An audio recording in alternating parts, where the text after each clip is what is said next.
Hi and welcome to the channel. Today I want to bring to you this exercise to recreate Ladytron song 17. If you are new to this channel, my main focus here is around synths and sound design. And this exercise is part of a new series in which I focus in one of the song's main sounds to design more in depth. However, this exercise is cool for me because it puts the sound design in context of a mix, which for me is the final test to see if your sound design really works. But to put it in context, I am going to show you first the drum patterns I've programmed in the Roland TR-8S and my use of VSTs in this arrangement. I also want to show you the lead sound I'm playing on the Minimoog, give a brief mention to the organ sound from the OB6, and finally, I want to show you more in depth how to create this Vowel talking synth sound by explaining how to recreate dispatch from the Moog grandmother. But anyways, this particular song and band are interesting for us synth enthusiasts because this was a band from the late 90s that, despite of having a clear goal of making music from electronic sounds, has forged their character out of necessity. Back in the 90s, where digital polysynths were the latest and greatest, making music with analog monophonic synthesizers didn't sound as cool as it sounds today. They did it because analog synths were what students could afford on a second-hand shop, and this is how the band started. Ladytron has the Korg MS-20 as its signature sound. Myra, the backing vocalist and one of the band's 4 synth players, uses her MS-20 with guitar pedals on stage until these days in their concerts. Helen, the main vocalist, used to play a Korg M500 as her monosynth. Yet another iconic Ladytron synth used by Daniel was the Krumar Strauss, a 6-voice polyphonic synth from 1982 that was also known as the poor man's Oberheim, since it was built around the same SEM chips as the Oberheims. But their list of vintage instruments doesn't stop there. On top of the monophonic synths, they use synths for organ or string sounds, such as the Korg Delta DL50, as well as Roland SH2 and SH9, and as their band became a job for them, then they started to invest in like the Minimoog, Voyager, different versions of Juno were added to their arsenal. But you get my point. Ladytron was built around synths despite using guitars and acoustic drum sets. In this video intro, I am using a hybrid approach with both virtual and hardware instruments. But in this video I want to focus around this lead/bass sound with a characteristic Vowel sound that I have designed in the Moog grandmother.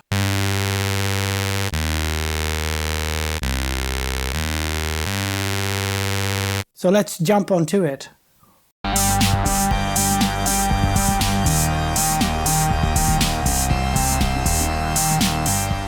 So first let's start from the rhythmic session here. This song is at 120 BPM, and for this exercise I'm using Roland TR-8S. This is a 16-step drum machine that's very intuitive to program and has all Roland classic sounds. For this song I have created this ABCD pattern. I have not captured the whole song variations and accents here, but this rhythm will give you a good starting point. And the E pattern here is in essence replacing pattern D as a drum fill. So the overall pattern is 1 time ABCD, then ABCD E, and back to ABCD 3 times. So here you can see the instruments I've used: the 808 kick drum, the 808 bass kick long, or 808 bass 2 long. For the snare I'm using the 606 sound, and in the hi-hat I am using again an 808 but open hat sound. So let's have a look in pattern A here. Pattern A is composed of a kick in steps 1, 9, 10, 11, 12, 12, 13 and 15, snare on steps 5 and 13, and the open hat is on steps 3, 7, 11 and 15. Now if you go here to pattern B, you will see that in essence it's a repetition of pattern A without the very first kick in step 1 there. In the pattern C though, the variation lies again on kick drum, now in steps 1, 3, 5 and 7, keeping both snare and hi-hat remaining the same. Then in pattern D again, changing only the kick here, now played on steps 1, 5, 9, 14 and 15. Last but not least, the drum roll, pattern E, with variations both on the kick and snare. Kicks on steps 3, 7 and 11 and snares on 1, 5, 10 and 13. And this is it for the TR-8, but if you listen carefully to the original recording, there is a bongo rhythm, hard pan to the left. But since the name of the game for this series here is efficacy, despite of the fact I can tune different sample steps on the TR-8S, it was easier for me to use a key-based synth drum to tune in the bongos to the song. Therefore I have jumped onto Arturia's DX7 version 5, where I have this patch called 808 Bongo, you guess. And here I could play the bongo on G1 and C2 directly from the keyboard onto two separate patterns A and B, both with 16 steps. Pattern A goes with G1 bongos on steps 3, 4, 5, 11, 12 and 13, and for the C2 bongos we have steps 7 and 15. In pattern B the variation lies on C2 bongos that are now in steps 6, 8 and 15 instead, and the overall pattern is made as AABA, and only at the very last phrase I have changed to AABB instead.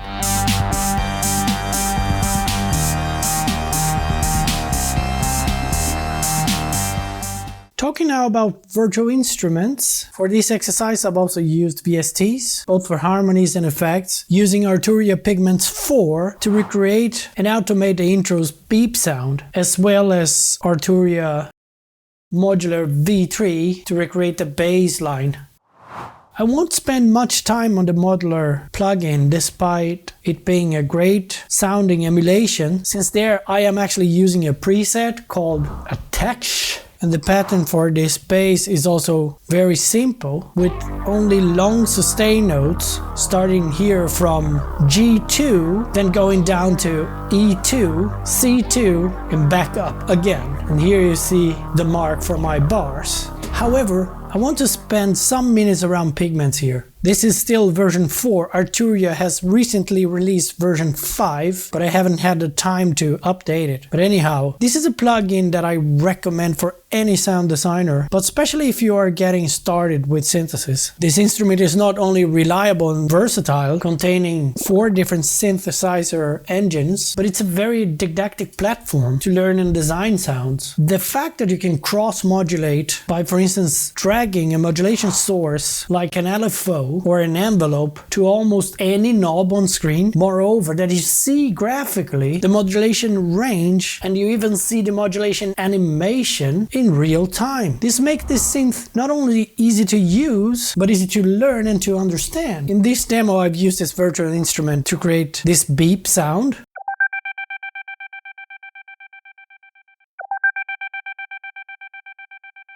And it was so easy here. I knew I wanted an analog engine, since this is Ladytron. I went for a 1 oscillator design, and this is set to sawtooth. And first there was this repetition.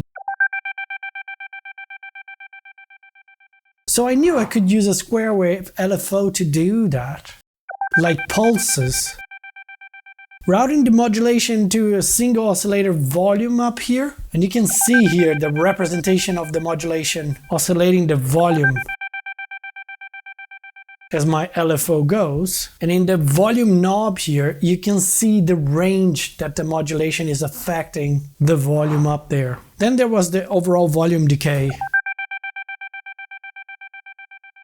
that we use envelope to do this sort of modulation. And for that I use pre-routed VCA envelope, which is an ADSR envelope that will automatically decay the overall volume of the synthesizer. You can see here my envelope shape, and you can even follow the animation to understand what is going on with my VCA volume here. And last but not least, there was this filter movement in every first note triggered. I am using both of the synthesizer filters. The first one set as a low pass 24 dB and filter 2 as a band pass filter in 24 dB per octave. Then I routed envelope 2 to the cutoff frequency of filter 1 here. And you can see the modulation range and what happens in the animation both at the filter diagram and the cutoff knob up here. Arturia was really genius and super user-friendly to create those representations. Not only making your cross-modulation easier to execute, but also easy to understand what is going on in any patch. Again, I am using only attack and decay phase on my envelope here. And all in all, I think I spent about 5 minutes to create this sound the way I wanted. This is how easy it is to use this synthesizer. I really like it.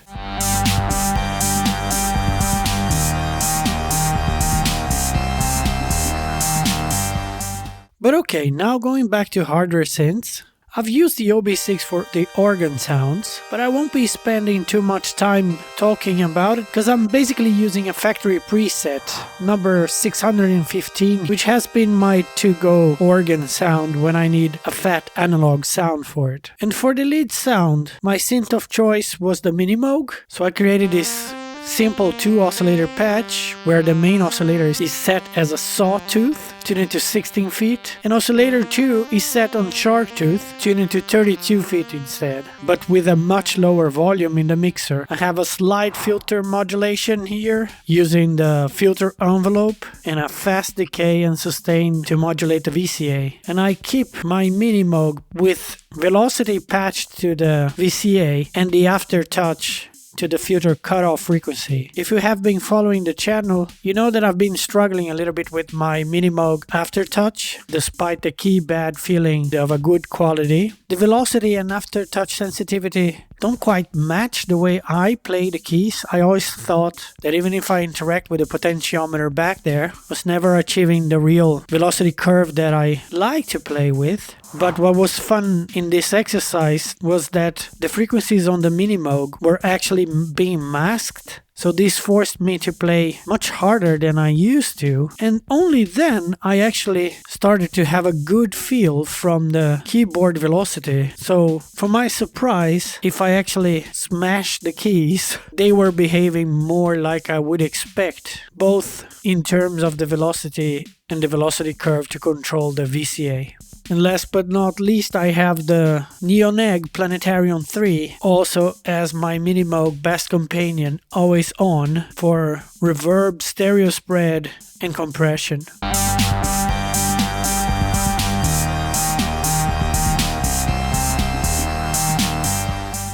But okay, so this is the sound in which I've spent most of the time on preparing for this video. I could hear this growling, almost guttural sound coming from the lead bass line that I wanted to try to reproduce. So I went on a small research on how to create vowel sounds with subtractive synthesis. But I know what you might be thinking if you have been following this channel. Use your Hydrosynth. It has the vowel filter. More than this, the ASM Hydrosynth has the possibility to use 2 bandpass filters, which has turned out to be what I needed for this task. But no, why to make it easy on me, right? Well, to be honest, it felt like cheating to use the Hydra. Even more to emulate a band that is so rooted into analog synthesizers. So I went to learn some theory, and apparently to synthesize something like human vowel sounds, what you need are 2 bandpass filters in series, filtering 2 specific frequencies between mid and high range. But this would be a hard task to do with my analog gear. So by learning a little bit more about the subject, I understood that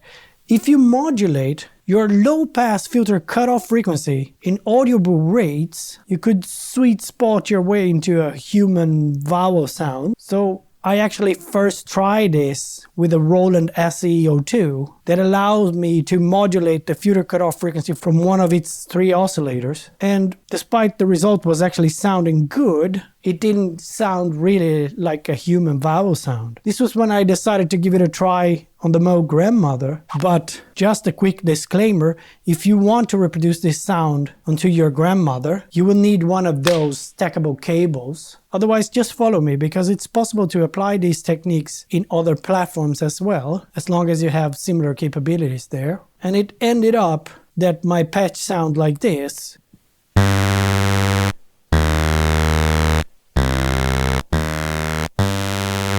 It sounds like a male voice saying the word yeah. And at the core of this patch is this technique to connect both high-pass and low-pass filters in parallel, which results in a notch filter depending on how you set up your cutoff frequencies on both filters. If you want to know more around the technique or the theory behind using the two filters in parallel or in series, check out the video in the card above. And this is also where I explain in depth all the connections you see between the filter and the VCA here. But in case you have not seen that video, I can give you a quick recap for you. This is a semi-modular synthesizer, meaning that even without any patching, you can actually play the oscillators out of the box. And the grandmother signal path, it's pre-routed so that the mixer goes directly into the low pass filter by default. But this also means that by default, the signal bypasses the high pass filter. So if you want to use that filter, you need to start patching your cables. And by doing so, you automatically remove any pre-route signals. This is why you need a stackable cable here to send the output from the mixer to both filters at the same time. And then you will take both filters' outputs and merge them in parallel into your utility sessions using the mult. And from the mult, you send the combined signal into the VCA in. If you look how I'm crossing the cutoff frequencies here, most likely we are in the region of a notch filter there, a symmetric notch filter, since the polarity between the two filters are different in the grandmother. But okay, this filtering technique does not solve our problem to create a vowel sound, and this is why I'm actually using LFO here in audible rates, very high rates, sending the wave out from the LFO to modulate my cutoff frequency here in the low pass. I know that you might be thinking, why do you need the filters in parallel if the modulation happens only in the low pass? Well, you don't need the two filters, but it sounds much better this way. So that's why I'm using this approach. This configuration of the parallel filters is getting dusty in my grandmother. This became my default to go on this synthesizer since I have discovered this timbre from the filters video. Well, this is it for the core of this sound design. The rest here is just patches to increase the playability of this patch. I am patching the keyboard velocity output into the attenuator to amplify a little bit more the signal, and this is what is modulating the overall volume of my VCA by patching into the VCA amount input. And this is the end result.